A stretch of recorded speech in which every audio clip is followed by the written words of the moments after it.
Pembacaan kita pada saat ini terambil dari Matius pasal 1 ayat 18 sampai ayat yang ke-23. Matius pasal 1 ayat 18 sampai 23. Firman Tuhan berbunyi demikian, kelahiran Yesus Kristus.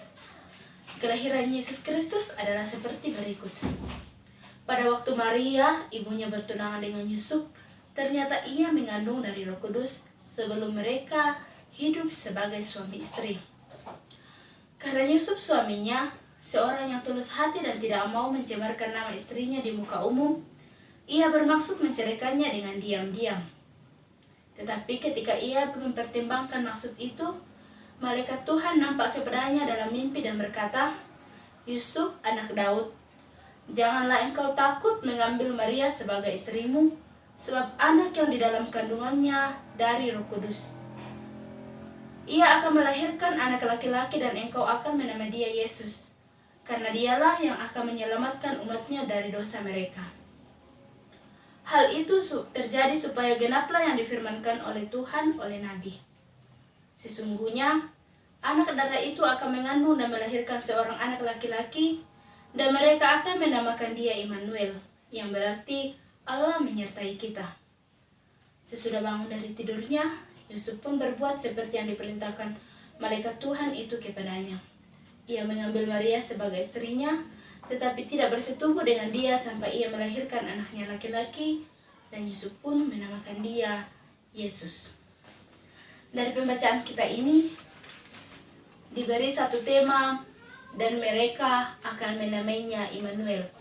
Dan mereka akan menamainya Immanuel. Menurut statistik, mayoritas perceraian di Indonesia terjadi dalam kurun waktu kurang dari 5 tahun.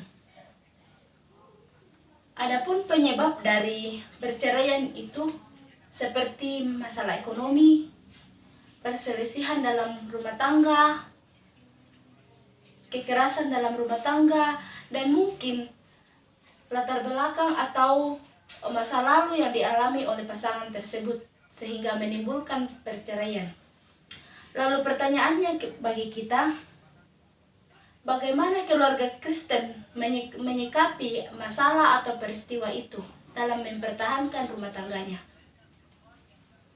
Sebelum lanjut ke dalam pembacaan kita pada saat ini, saya teringat dengan ilustrasi atau cerita. Ceritanya seperti ini. Ada sebuah pasangan suami istri.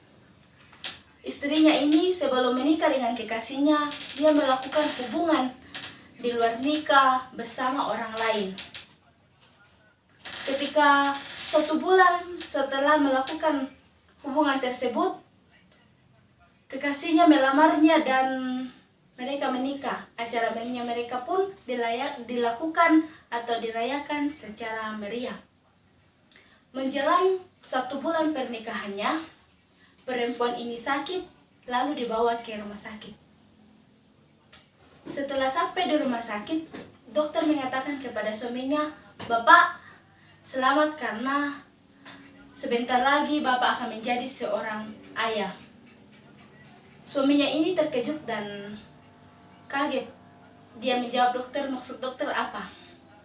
Dokter ini menjawab bahwa istri Anda hamil dan usia kandungannya sudah berjalan 4 bulan.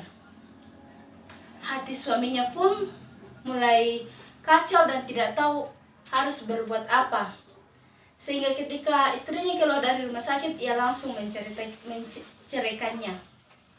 Dari cerita ini justru berbalik dari kisah Yusuf. Yusuf yang saat itu masih bertunangan dengan Maria, berniat juga untuk menceraikannya. Untuk menjaga martabat dan kehormatan Maria, Yusuf berniat untuk menceraikan Maria ini secara diam-diam. Tetapi malaikat Tuhan datang kepada Yusuf bahwa janganlah engkau menceraikan Maria karena yang dikandung Maria itu anak Roh Kudus.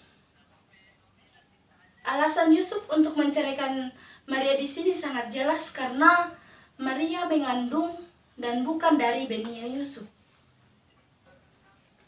Saya bertanya kepada saudara-saudara, jika saudara-saudara juga di posisi Yusuf,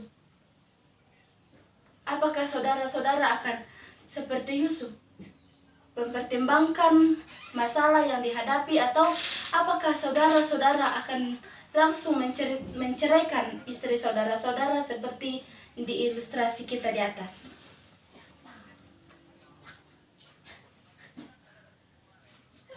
Mungkin secara duniawi hati kita akan seperti Yusuf, atau langsung mau menceraikan istri kita ketika kita mengetahui bahwa istri kita itu hamil dan bukan anak kita.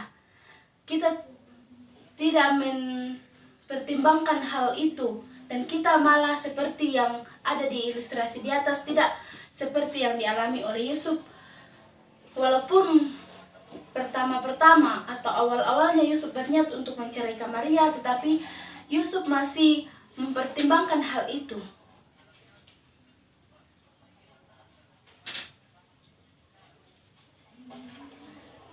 Dari cerita kita pada saat ini, kita menarik sebuah tema dan mereka menamainya Immanuel. Dari pembacaan kita juga ini, kita mengambil suatu pesan bahwa Tuhan itu menjawab setiap pergumulan yang dialami oleh umatnya, seperti Tuhan menjawab pergumulan yang dialami oleh Yusuf melalui malaikatnya yang berkata dalam mimpi bahwa benih yang dikandung Maria adalah dari Roh Kudus, anak itu yang nantinya akan menyelamatkan umatnya dari dosa. Akhirnya Yusuf memutuskan untuk menghormati kehendak Allah. Ia pun menjaga kekudusan istrinya sampai anak itu lahir. Nah, seperti inilah yang diharapkan oleh Tuhan kepada pasangan suami istri, yaitu saling menjaga kekudusan pasangannya. Dari pembacaan kita juga ini, kita mengambil suatu kesimpulan bahwa Tuhan selalu berada di tengah-tengah keluarga yang mengasihinya. Ketika persoalan muncul, setiap anggota keluarga tidak gegabah dalam mengambil satu keputusan. Untuk itu, saudara-saudara, marilah kita merenungkan bersama, apakah dalam keluarga kita sudah mengasihi Tuhan? Apakah dalam keluarga kita sudah mengandalkan Tuhan? Ataukah dalam keluarga kita hanya mengandalkan kekuatan kita? Terpujilah Tuhan. Amin.